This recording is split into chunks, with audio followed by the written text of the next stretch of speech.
Fortnite's latest concert, Animal Crossing's latest DLC, and World of Warcraft's next expansion. Let's talk.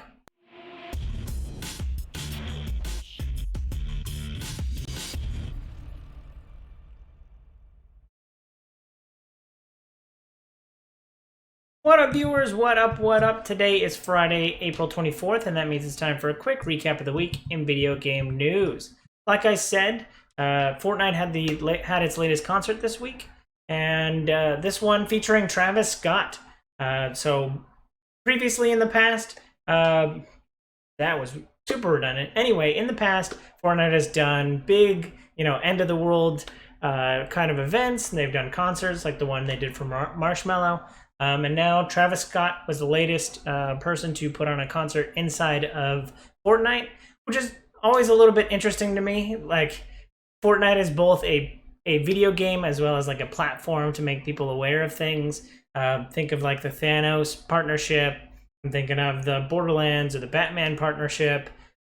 So it's really interesting how Fortnite can be both a majorly successful game as well as a way for people to market within that game to people who want to know more about a certain product or just to make people aware, because Fortnite definitely has the key demographic that you want to be marketing to. So crazy. And this one worked. So the Travis Scott concert got 12.3 million concurrent players within Fortnite, and that is a new concurrent player record. I think that must make it bigger than the end of the world event that happened, as well as the Marshmello concert. Just for context, had 10 million viewers. So I saw some of the visuals of it. I haven't watched the whole concert myself. And yeah, I thought it looked really visually stunning. This one was big and blown out and like super over the top. So it was all very cool to see Fortnite putting on such a high quality event. And another angle of this I didn't think of until just now was just the ability to pull that off while everyone supposedly is working from home. So my hat's off to them. Excuse me. But this is leading a lot of people to go, who's Travis Scott? Which I don't want to get into that argument, but I've heard of Travis Scott before, but I can see why a lot of people might not have heard of him.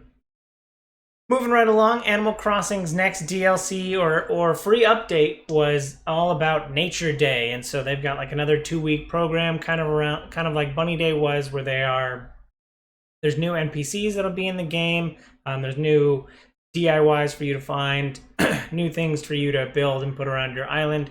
I'm thinking that this is starting to be at a pace where I'm probably not going to be able to keep up with. If once a month they have a 2-week program where they're doing something cool and unique, good on them. But I feel like I'm starting to wane off of Animal Crossing, and I want to make progress in other games.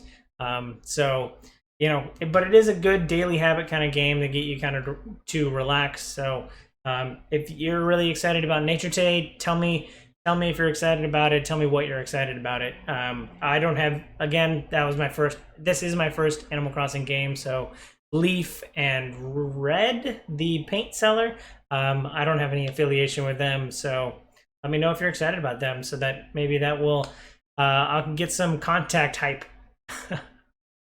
Yeah, the thing I am excited about, though, is World of Warcraft's released some information about their next expansion, Shadowlands, and one of the end game dungeons will be roguelike, which I'm surprised it's taken them this long to get to a point where they can have like a procedurally generated, kind of roguelike World of Warcraft dungeon. So I'm surprised it's taken this long, but good on them for continuing to innovate even 15 years after its launch. So yeah, that's super exciting.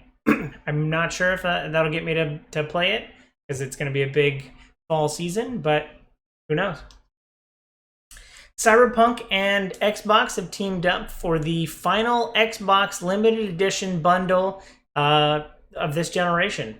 So the Xbox One X has a limited edition Cyberpunk 2077 bundle where you get a controller and a cool limited edition. I think one side kind of shows the samurai, the street gang that you play with in Cyberpunk, and the other side is more just kind of like gunmetal and a lot of yeah, very like gunmetal and like dystopian cyberpunk kind of future looking faceplate. So yeah, I thought it was interesting that they announced that this would be the last bundle. So people know that the next console generation is happening. Some people tend to forget about that. I forget about it every once in a while, but yeah, there was a cool trailer for it showing off each of the things, and you can get the controller by itself. $75 is a bit expensive. I don't think that's how much I paid for my Gears of War one, but yeah, very cool. Very cool to see that partnership.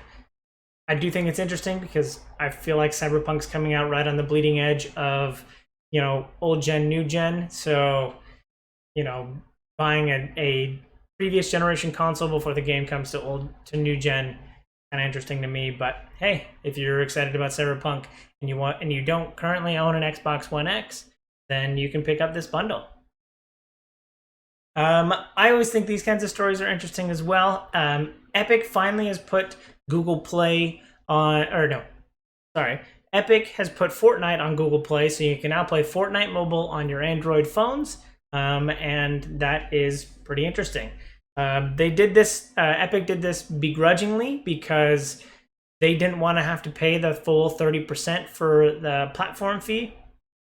For those of you who don't know, each of the digital platforms you sell on, typically the digital platform takes about 30%. That's about industry standard, except for the PC marketplace has started to compete to get that 30% lower and lower. I think Steam has now different cadences for how low they go on it. Like the Epic Game Store is only like 12%, and then I think GOG or someone else is like 10%. So, but for most digital platforms, it's just an even 30% across the board.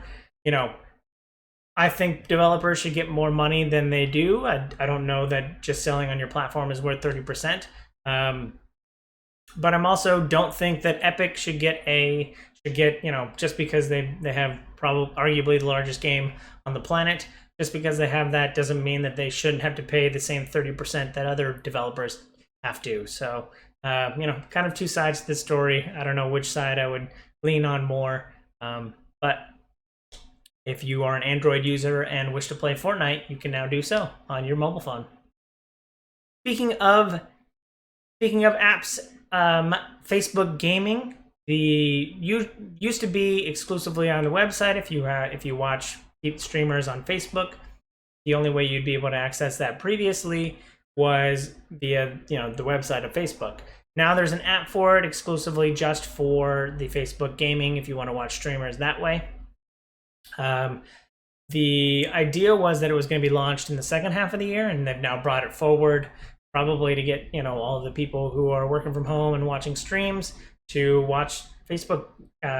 So if you have a mobile phone and you will have a favorite Facebook streamer, let me know who it is, because I don't know who's exclusively streaming on Facebook right now. But yeah, so you can download the new Facebook Gaming app. Now on to like some schwiggity swag and stuff. There is a Death Stranding jacket that I saw an article for this week. I don't know who the company is, but the recorded price was in euros, so I'm assuming a European-based seller. But the price, so this it's a fully functioning jacket. It looks really nice, and it's all about Death Stranding. And the price tag is what got me, and I had to talk about it. The price tag of 1,750 euros, which equates about to $2,000 in American dollars. What a jacket! A $2,000 jacket, because it looks a lot like Death Stranding. I don't know, it's got like the navy blue, and it's got like a weird yellow pocket that sits on the front. It's got zippers everywhere. I couldn't wrap my head around $2,000 jacket. But I imagine huge fans of Death Stranding or Kojima fans are gonna buy it up. So if you're looking for a Death Stranding branded jacket, for 2,000, and you got $2,000, you can get it. I'll have the link down in the description below about it. Now on to swag you might actually buy. This week we celebrated 2-year anniversary of God of War. It came out on 4/20/2018, and I love that game a lot. But maybe not enough to buy the new 2-year 25-inch $800 Kratos bust. So you can get Kratos, head 25 inches for $800. And I love God of War. I'm really excited. The thing I am excited about is there's also a $30 art book. And with my Norwegian heritage, I thought, hey, it'd be cool to have. I also like God of War. I like Norwegian mythology. It'd be cool to have the art book. So for $30, I'll probably be picking up the art book. Moving right along, I saw a trailer, about a 1-minute trailer for a Seinfeld video game. It kind of looked like a goof, like it looked like a fake trailer. It kind of showed like the 90s retro, 16, 32-bit kind of like art style. And you would like select one of your characters from the Seinfeld show, and it would rotate through. And I think you're like running. I don't know if you're running around. I didn't know what the gameplay was, but it just seemed like a point and click kind of fun adventure. And at the end, like the developers come on and like in the same art style, and they say, hey, we want to raise awareness for this because we're trying to pitch this game. And I just thought it was pretty cool. It was pretty simple, but I thought it was kind of hilarious the way that they're kind of marketing their game. So wanted to bring attention to that. And yeah, I actually have very strong opinions about Seinfeld, so if you want to talk about that, that's probably something to leave that for like a stream. But yeah, if you're really interested in playing a Seinfeld point-and-click game about nothing, then that game could potentially come to reality if it assume gets enough coverage or awareness. Torchlight 3, I'm a big fan of the Torchlight series, and this week they released a trailer showing off that you can build your own camp and that you'll have pets in the game. I feel like there was like a druid pet class character, but I assume these kind of pets are different now. Or have pets always been in Torchlight? Oh man, I haven't played Torchlight in so long, but I'm really excited for the Diablo clone that is Torchlight and the third one, because previously it was going to be an MMO. And now, previously it was going to be an MMO, and now it's just going back to a more traditional Torchlight or Diablo-like. So I'm looking forward to seeing more about Torchlight. Last but certainly not least, speaking of all the streaming stuff that I talked about this week, there is a new streamer finder website called PopDog. I don't quite understand.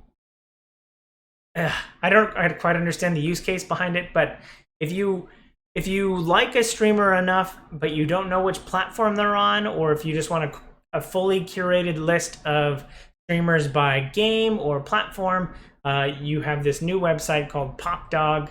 A lot of streamers have been switching platforms a lot recently, and maybe you haven't been following along. And so if you want to know where someone is, PopDog can help you find them. So yeah, I don't know. I don't know why you would need that. I feel like if you liked and followed and watched Ninja, you know that he went from Twitch to Mixer, and if you watched who else switched? I don't know. One of the other streamers, if you follow and like and subscribe to them on one platform, you probably know that they moved to a different platform. So not quite sure, but if you're having trouble keeping it all together, then you got this new website called PopDog.